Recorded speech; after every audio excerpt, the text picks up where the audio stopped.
Bom dia, que a paz do Mestre Jesus nos envolva hoje e sempre. Que tenhamos um dia abençoado, só de pensamentos positivos e de otimismo. E assim, vamos para mais um Evangelho. Gosto sempre de estar lembrando que eu estou fazendo pelo Fonte Viva, né? O livro do Chico Xavier, ditado pelo seu mentor, o Emmanuel. O capítulo de hoje é o capítulo 109, a exemplo do Cristo. E começa assim: ele bem sabia o que havia no homem. Essa passagem está na carta de João, capítulo 2, versículo 25.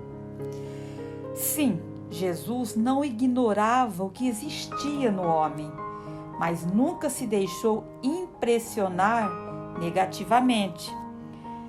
Vamos lá. Jesus conhecia todos os seus discípulos, conhecia todas as pessoas que por ele passavam. Só que, como ele já era um espírito mais evoluído, um espírito já missionário, ele já tinha essa evolução, ele não se deixava se envolver pelo lado negativo, pelos defeitos da pessoa. Coisa que não acontece com a gente, né?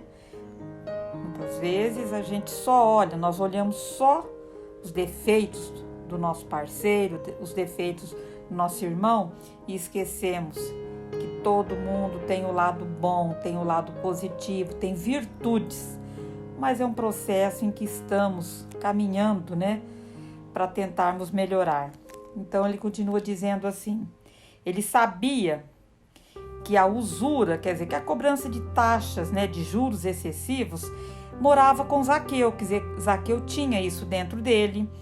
Contudo, ele trouxe Zaqueu, tirou ele da sovinice, quer dizer, da mesquinhez, da avareza, para a benemerência, para o merecimento. Ele não desconhecia que Madalena era possuída pelos gênios do mal. Entretanto, renovou-a para o amor puro. Quer dizer, tem aquela passagem conhecida em que Madalena, prostituta, eles queriam apedrejá-la em praça pública. O que Jesus falou?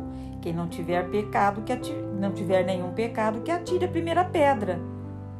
O que aconteceu? Ninguém atirou nenhuma pedra, porque todos estamos num processo de transformação, de trabalhar os nossos defeitos. Então, quem tiver algum pecado, quem não tiver nenhum, que atire a primeira pedra.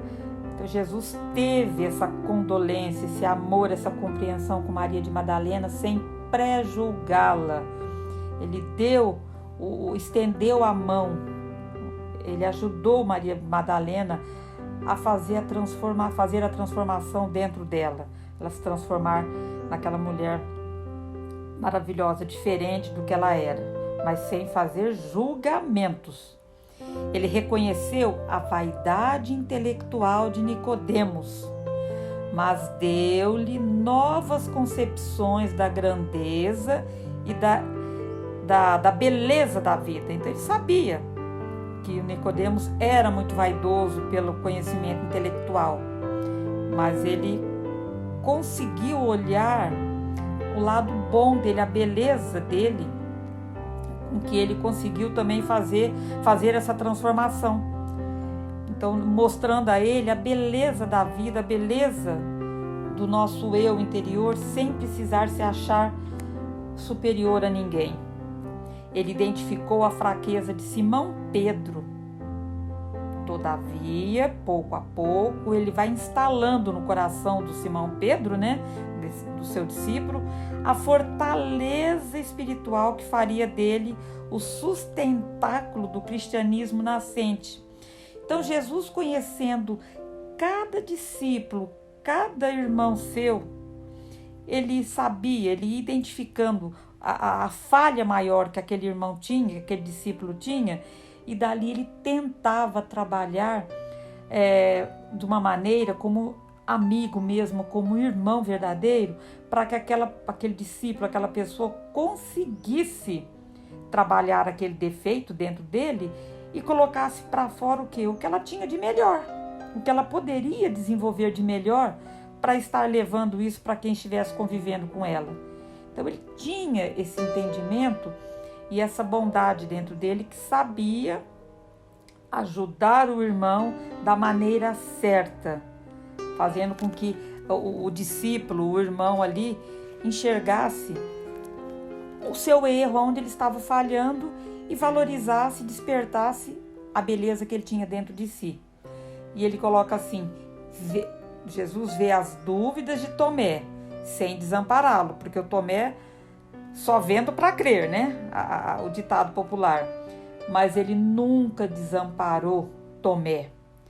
Ele conhece a sombra que habita em Judas. Ele sabia o que ia acontecer, o lado sombrio de Judas. Então ele conhece a sombra que habita, que está dentro de Judas, sem negar-lhe o culto da afeição. A gente para e pensa, mas Jesus já era um ser crístico, né? Evoluído. Como é que nós vamos nos fazer igual a ele? Ninguém está pedindo perfeição. Jesus não está pedindo perfeição nossa. Ele está pedindo boa vontade. Ele está pedindo paciência, mais compreensão, mais tolerância. Lógico que nós não vamos chegar à perfeição tão cedo, mas a gente pode começar sim, fazendo um pouquinho do que Jesus está nos pontuando aqui, do que ele está nos mostrando que deveria ser a nossa atitude com relação ao nosso próximo. Jesus preocupou-se, acima de tudo, em proporcionar a cada alma uma visão mais ampla da vida e em contemplar cada espírito com eficientes recursos de renovação para o bem. É aquele irmão que caminha junto, que está do lado nosso, que está do lado um irmão caminhando do lado do outro, ele consegue identificar, ver os defeitos que aquela pessoa tem, que o irmão tem, só que ele também consegue ver o outro lado. E aí ele está ali do lado junto para ajudar na hora que aquele irmão está precisando, dando força para que ele consiga fazer essa transformação, essa renovação. É lógico, a gente sempre fala que precisa desse despertamento do querer. Também não adianta a gente estender a mão, tá ali do lado querendo ajudar, mas se o nosso próximo, nosso irmão não quer ser ajudado, aí não tem como. Mas que a gente possa, de alguma maneira, ter essa vontade, essa boa vontade de estender a mão e tentar ajudar o nosso irmão. Não condenes, pois, o próximo, porque nele observes a inferioridade e a imperfeição, para que a gente não atire a primeira pedra, condenando os defeitos do nosso próximo. De repente, o defeito do nosso irmão é aquilo que nós temos dentro de nós e que mais nos incomoda. Só que no nosso irmão a gente consegue detectar e julgar e condenar. E muitas vezes dentro de nós não temos essa humildade, essa sabedoria de conseguir detectar, de enxergar o defeito e a falha dentro de nós e de tentar modificá-lo. É esse despertamento. Então ele coloca assim: a exemplo do Cristo, ajuda quanto possas. Quer dizer, não fique de mãos atadas. Ajuda o quanto você puder. O amigo divino sabe o que existe em nós, quer dizer, o nosso Mestre Jesus, que é o nosso irmão divino, ele sabe o que existe dentro de nós, ele nos conhece, lá na nossa alma, no nosso coração. Ele não desconhece a nossa pesada e escura bagagem do passado. Ele conhece a nossa pesada e escura bagagem do pretérito, quer dizer, do passado, nas dificuldades do nosso presente, recheado de hesitações e de erros, mas nem por isso deixa de estender-nos amorosamente a mão. Então ele coloca o verdadeiro cristão, mesmo conhecendo os erros do nosso próximo, do que nós fizemos lá atrás, das dificuldades que a gente está passando no momento, das nossas dúvidas, nossas hesitações, mesmo assim, ele não vai deixar nunca de nos auxiliar. Se nós pedirmos, se nós rogarmos, implorar nas nossas orações, Mestre, nos ampare, nos fortaleça, Jesus não vai estender as mãos para nós? Lógico, ele nunca vai nos desamparar. Como um Pai amoroso e misericordioso, Deus, que mesmo vendo as nossas falhas, né, os nossos erros aqui, se nós também pedirmos e nos aconselharmos com Ele, Ele nunca vai nos desamparar. Então, o Evangelho é para que, como exemplo de Cristo, né, de Jesus, a gente possa estar fazendo a diferença na nossa caminhada aqui na Terra, a nossa passagem por aqui, que sejamos menos julgadores e mais amorosos, que a gente trabalhe mais o quê? A solidariedade, mais a compreensão e a paciência com os erros do próximo. São despertamentos para que a gente possa estar tentando, na medida do possível, nos melhorar como discípulos, como cristãos. Uma historinha para a gente estar fechando o Evangelho, do livro Pai Nosso, do Francisco Cândido Xavier, ditado pelo espírito da Meimei. E a historinha começa assim: o perdão justo. Em certa cidade europeia, um homem ignorante, considerado malfeitor, quer dizer, um ladrão, né, um bandido, foi condenado à morte na forca. O juiz fora severo no julgamento. Afirmava que o infeliz era grande criminoso e que só a pena última podia solucionar-lhe a situação. Alguns dias antes do enforcamento, o magistrado veio ao cárcere, né? O juiz foi até a prisão em companhia de um filho, jovem, alegre e de bom coração, que ao se aproximar do velho soldado, do soldado que estava ali de guarda, colocou-se a examinar-lhe a arma de fogo.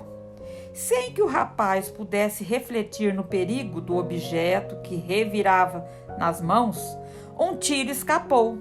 Rápido e com espanto de todos, a bala em disparada alojou-se num dos braços do condenado à morte, que observava a cena tranquilamente da grade.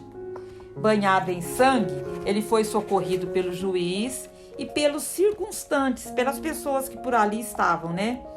E porque a palavra do magistrado fosse dura e cruel para o filho irrefletido, né, para o rapaz inconsequente ali no momento, o prisioneiro lembrou os ensinamentos de Jesus, ajoelhou-se aos pés do visitante ilustre e suplicou-lhe desculpas para o moço em lágrimas. Quer dizer, o pai foi tentar dar uma bronca no filho por ele ter pego ali a arma, por ele, né, ter sido displicente naquele momento. O preso ali foi lá e suplicou desculpas para o moço, afirmando que o jovem não tivera a mínima intenção de magoá-lo.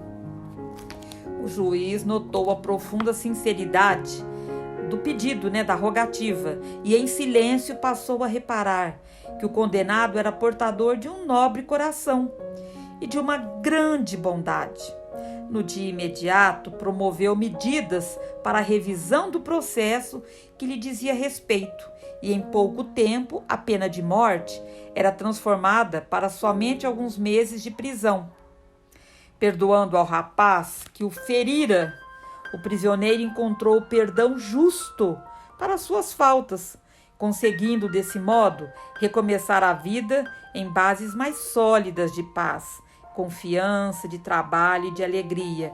E aí serve também para que a gente pegue o exemplo do juiz que conseguiu, como Jesus no Evangelho fala, conseguiu identificar o lado bom do condenado, né, do preso, e através daquilo ali ele conseguiu fazer uma mudança, deu uma nova oportunidade para esse infeliz que talvez por alguma falha dele, em algum momento, ele caiu nesse mundo, mas que a gente tenha mais olhos de bondade e menos olhos de julgamento, menos reprovação e não ficarmos focados só nos defeitos e tentarmos olhar também o lado bom das pessoas. Paz e luz a todos. E neste momento nós vamos pedindo ao nosso Pai da vida que nos dê muita luz, muita sabedoria e paciência para as nossas provações do dia a dia. E assim vamos pedindo que possamos estar todos num só coração de amor, de bondade e de solidariedade para enviarmos todos esses sentimentos bons a todos os nossos irmãos aqui da terra. Vamos vibrando por um caso difícil que a gente possa conhecer, vibrando por todas as religiões que espalham o Evangelho de Jesus, vibrando pelos nossos parentes, pelos nossos amigos, pelos nossos vizinhos. E vamos pedindo permissão ao Pai para vibrar por nós mesmos. Que assim seja. Graças a Deus e graças ao Mestre Jesus. Paz e luz a todos.